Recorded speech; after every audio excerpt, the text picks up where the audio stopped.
اعوذ باللہ من الشیطان الرجیم بسم اللہ الرحمن الرحیم واللاتی یأتین الفاحشۃ من نسائکم، اور جو کوئی بدکاری کا ارتکاب کرے تمہاری عورتوں میں سے۔ اب یہ سورۃ النساء ہے، عورتوں سے متعلق، غلاموں سے متعلق، اور میاں بیوی کی جو آئلی زندگی ہے اس سے متعلق، اور جو کچھ معاشرتی برائیاں ہیں ان کے حوالے سے اسلام میں شریعت محمدیہ صلی اللہ علیہ وآلہ وسلم میں کیا احکام ہیں وہ انشاءاللہ اب ڈسکس ہوں گے۔ جو کوئی برائی کا، بدکاری کا ارتکاب کرے تمہاری عورتوں میں سے، فَاسْتَشْهِدُوا عَلَيْهِنَّ أَرْبَعَةً مِّنْكُمْ، تو گواہ طلب کرو ان کے اوپر اپنوں میں سے 4 مرد، یعنی اس برائی کو، اور وہ بھی ایگزیکٹلی اسے اسی فارم میں دیکھیں، صرف یعنی اندازے کے ساتھ نہ ہو بلکہ ایگزیکٹ۔ اور ظاہر ہے کہ یہ اتنی سخت گواہی والا سلسلہ اس لیے رکھا گیا کیونکہ اس کے اگینسٹ سزا بہت سخت ہے۔ اس میں بعض اوقات یہ بھی اعتراض ہوتا ہے لوگوں کی طرف سے کہ جی 4 گواہ تو ملیں گے نہیں، تو کیا کیا جائے؟ 3 گواہ ہوں تو 3 گواہ تو صحابہ میں سے اگر ہوں تب بھی یہ اس کا گناہ کے اوپر سزا جو ہے وہ اپلائی نہیں ہوگی۔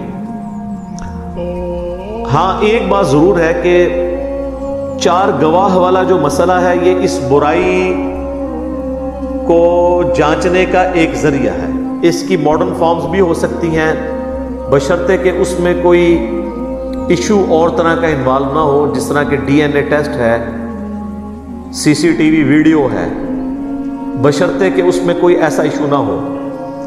اور اس میں نے ایک رائے دی تھی کئی سال پہلے جب پچھلی قرآن کلاس میں سورۃ النور کی آیات کے اندر زنا کی سزا کے حوالے سے ڈسکشن ہوئی، تو اس میں نے کہا تھا کہ آپ سی سی ٹی وی کیمرہ اور ڈی این اے ٹیسٹ کرنے کے بعد اس شخص کو بلا لیں اور وہ آپ کے سامنے گناہ کا اپنے اقرار کر لے تو اس کے اوپر اسٹیبلش کر دی جائے، کیونکہ اگر کوئی شخص اپنی برائی کو خود 4 دفعہ مان لے تو پھر 4 گواہوں کی ضرورت بھی باقی نہیں رہتی۔ اور ظاہر ہے کہ جو زنا بالجبر کرنے والے لوگ ہیں زبردستی کسی کے ساتھ، تو وہ تو ظاہر ہے کسی صورت اقرار کرنے کے لیے تیار نہیں ہوں گے۔ تو اگر سائنٹیفکلی ویڈیو کیمرے کے پروف کے ذریعے یا ڈی این اے کے ذریعے واقعتاً یہ چیز اسٹیبلش ہو جائے کہ اس شخص نے یہ برائی کی ہے، تو اس میں کوئی حرج نہیں ہے کہ اس کے اوپر کوئی حد نافذ کی جائے۔ اور یہ اسلامی سزاؤں کو بدلنا نہیں ہے، اسلامی سزا تو اپنی جگہ موجود ہے۔ اسلامی سزا تک پہنچنے کا ذریعہ آج کے ماڈرن دور میں کوئی بھی ہو سکتا ہے۔ مثلا اگر یہاں سے کوئی ہوائی جہاز پہ حج کرنے جاتا ہے تو حج تو نہیں اس نے بدل دیا، وہاں تو اس نے وہی ارکان ادا کرنے ہیں، صرف وہاں تک پہنچنے کا ذریعہ ہے۔ اسی طریقے سے زنا کو اسٹیبلش کرنے کے لیے یا بدکاری والے معاملے کو اسٹیبلش کرنے کے لیے اگر کوئی سی سی ٹی وی کیمرے کا سہارا لیتا ہے یا ڈی این اے ٹیسٹ کا سہارا لیتا ہے، بشرطے کہ اس میں کوئی 2 نمبری انوالو نہ ہو، یہ نہ ہو کہ جان بوجھ کے کسی مجرم کو بچانے کے لیے کسی عام بندے کو پھنسا دیا جائے۔ یہ ساری چیزیں اپنی جگہ ہیں، وہ سب کچھ اسٹیبلش کرنے کے بعد ظاہر ہے یہ بہت مشکل کام ہوگا۔ بہرحال ایک سلوشن اپنی جگہ موجود ہے۔ میں اس کو اس لیے بیان کر رہا ہوں کہ بعض لوگ یہ سمجھتے ہیں کہ اگر ان چیزوں کا سہارا لیا تو ہم اسلامی سزاؤں کو ہی بدل رہے ہوں گے۔ اسلامی سزا اپنی جگہ موجود ہے، اس تک پہنچنے کے لیے آپ ایویڈنس کے طور پر اگر ان چیزوں کا سہارا لیں تو ہم نے اس ماڈرن دور کے اندر دیکھا ہے کہ کئی ایک چیزوں تک پہنچنا آسان ہو گیا ہے۔ فون ریکارڈنگز کے ذریعے پہنچنا آسان ہو گیا ہے، ٹیلی فون کال کے ذریعے آپ نے دیکھا آج کل کتنے قاتل جو ہیں، خودکش حملہ آور یا اسی طریقے سے دہشت گردی کرنے والے لوگوں کو فون کالز ٹریس کر کے ہی پکڑا گیا۔ ڈائریکٹلی تو ان کے اوپر کوئی گواہ موجود نہیں تھے، لیکن یہ بھی گواہی ہونی چاہیے۔ ایکسٹرا جوڈیشل کلنگ حرام ہے، یعنی اگر کوئی سیکیورٹی ادارے کے لوگ کسی شخص کے اوپر اس کو گناہ کرتے ہوئے دیکھ لیتے ہیں اور ان کو یہ خطرہ ہے کہ ہمارے پاس اس کا ایویڈنس موجود نہیں ہے، کل کو ہم نے کورٹ میں اسے پیش کیا تو کورٹ تو مانگے گی ایویڈنس، اور ہمارے پاس ایویڈنس نہیں ہوگا تو ہم خود ہی اسے مار دیں۔ تو اسلام میں یہ کرنا حرام ہے۔ ہم سے کئی لوگ پوچھتے ہیں میرے بھائی اگر آپ کو نوکری میں یہ کام کرنا پڑے، ایکسٹرا جوڈیشل ایکٹیویٹی، ماورائے عدالت قتل، آپ وہ نوکری کو چھوڑ دیں۔ اسلام اس کی اجازت نہیں دیتا. اس کی وجہ یہ ہے مولا علی رضی اللہ تعالیٰ عنہ علیہ السلام کی طرف ایک منسوب قول ہے. اب یہ ان کا ہے یا نہیں ہے یہ الگ بات، لیکن یہ بات بڑی سٹرونگ ہے کہ اگر قانون میں سکم کی وجہ سے 100 مجرم چھوٹ جائیں تو کوئی مسئلہ نہیں ہے، لیکن اگر ایک مظلوم کو سزا ہو گئی یہ بڑا مسئلہ ہے. تو قانون اس لیے بنایا جاتا ہے. ظاہر ہے کہ دنیا میں مضبوط سے مضبوط قانون بھی آپ بنا لیں، کسی حد تک ہی آپ قانون کی پاسداری کروا سکتے ہیں. بعض لوگ اس میں سے بھی نکل جائیں گے تو وہ آخرت میں عذاب بھگتیں گے. لیکن اگر آپ یہ کہیں گے کہ میں نے امت کے وسیع تر مفاد کے اندر، قوم کے وسیع تر مفاد کے اندر، ملک کے وسیع تر مفاد کے اندر میں نے خود قانون کو ہاتھ میں لینا ہے، تو میرے بھائی آپ تو اس ملک میں رہ رہے ہیں جہاں پہ لوگ اپنی ذاتی دشمنی نبھانے کی خاطر اپنے قریبی رشتہ داروں کو گستاخ رسول ڈکلیئر کر کے مار دیتے ہیں، اور بعد میں پتہ چلتا ہے کہ یہ نہیں یہ ہوا. یہ پچھلے دنوں جو شہادت ہوئی ہے عمران بھائی کی، جس پہ میری ویڈیو بھی آئی تھی، سارے فرقوں کے لوگ کہہ رہے ہیں کہ یار وہ کوئی گستاخ نہیں تھا، بس وہ ایک مینٹل قسم کا ذہنی توازن بگڑا ہوا. یعنی ویسے تو وہ ٹھیک تھا. یعنی میں کہہ رہا ہوں جس کا مولویوں نے دماغ خراب کیا ہوا بندہ، اس نے وہ گن مین نے ان کو جو ہے وہ مار دیا. تو آپ دیکھیں لوگوں کا یعنی سطحی لیول ذہن کا کیا ہے. اس ملک کے اندر آپ رسک لے سکتے ہیں کہ آپ لوگوں کو کہیں گے جی خود قانون کو ہاتھ میں لو اور امت کے وسیع تر مفاد میں مار دو. تو اسلام میں ماورائے عدالت قتل کی کوئی گنجائش موجود نہیں ہے.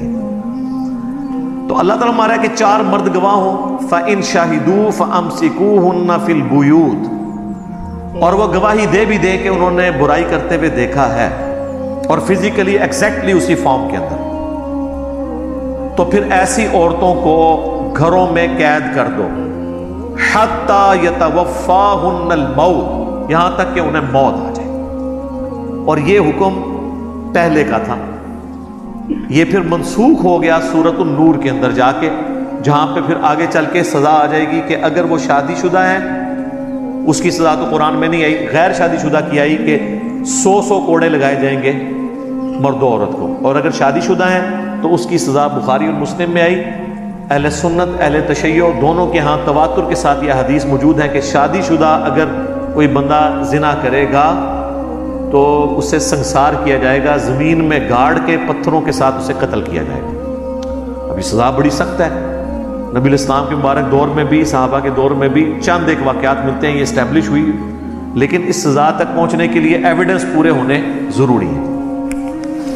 اگر ایویڈنس نہ ملے اور کسی سے یہ بدکاری ہو گئی تو وہ اپنے اینڈ پہ توبہ کر لے اللہ کے حضور، تو اس کی معافی ہو جائے گی، بشرطے کہ وہ زنا بالرضا ہوا ہے. اگر زنا بالجبر ہوا ہے تو پھر جس کے ساتھ زیادتی ہوئی ہے جب تک وہ معاف نہیں کرتا یا کرتی اس وقت تک معافی نہیں ہوگی.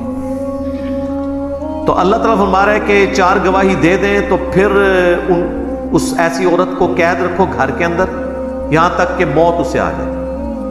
لیکن ساتھ ہی کہہ دیا اللہ تعالیٰ نے او یجعل اللہ لہن سبیلا، یا اللہ اس کے لیے کوئی راہ نکال دے. اور یہ راہ پھر اللہ نے نکال دی. سورۃ النور کے اندر پھر اسپیسیفکلی سزا آ گئی کہ اگر غیر شادی شدہ ہے تو پھر اسے پوری زندگی قید کرنے کی ضرورت نہیں ہے، 100 کوڑے لگائے جائیں، دیٹس آل. اور شادی شدہ ہے تو پھر قید نہیں، اس کو قتل کیا جائے گا. اور یہ بھی اس صورت میں جب یہ معاملہ کورٹ میں آ جائے، پبلکلی رپورٹ ہو جائے.